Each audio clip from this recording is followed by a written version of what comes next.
Nous en arrivons maintenant à la deuxième chose qui est l'instrument de la restauration, car c'est le rétablissement du témoignage entier et complet selon la pensée de Dieu, qui est représenté par l'œuvre de Néhémie, et plus spécialement le rétablissement du témoignage de Dieu à l'égard du monde et des hommes.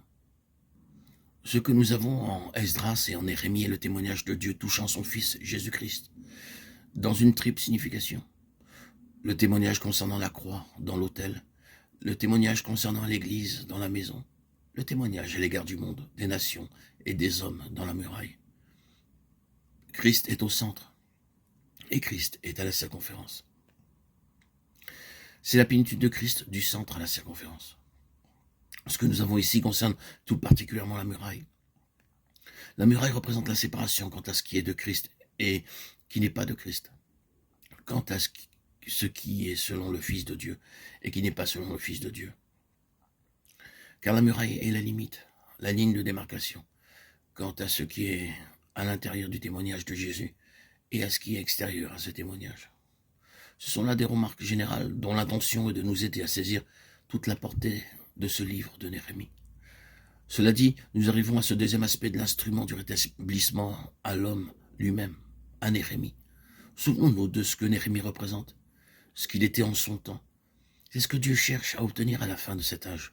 Non pas un homme remarquable, bien qu'il exerçât un ministère individuel à cet égard, mais plus spécialement un instrument corporatif, une compagnie au travers de laquelle le Seigneur recouvra le témoignage entier concernant son Fils.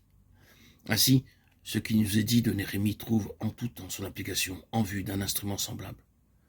Lorsque cet instrument est appelé à l'existence par le Seigneur pour l'accomplissement de son plan, il est intéressant et utile de reconnaître la différence qui existait entre ces deux hommes qui représentaient ce mouvement de Dieu.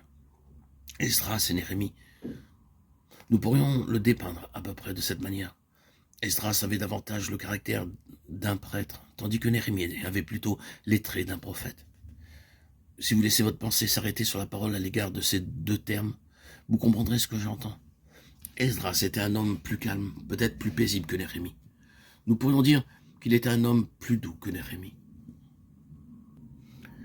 Néhémie était plus rude, plus dur. Il était un homme qualifié pour l'action, une action prompte et énergique. Esdras semble être marqué davantage par la pensée. Non qu'il ne fût pas un homme d'action, mais s'il eut une différence entre ces deux hommes, c'est que Néhémie a été un homme d'action plutôt que de pensée. Plus que ne l'était Esdras, Néhémie cependant était bon et attentif à l'égard du peuple, hospitalier et protecteur. Il cherchait toujours à aider. Mais à l'égard des intérêts divins et des principes spirituels comme à l'égard des ennemis, il était intransigeant, zélé et jaloux, strict et prompt. Rien ne lui échappait. Nous le mentionnons parce que cela souligne un aspect divin des choses. Des aspects différents sont nécessaires aux diverses spécificités du dessein divin. Certaines caractéristiques correspondent à certains aspects dans l'œuvre que Dieu accomplit.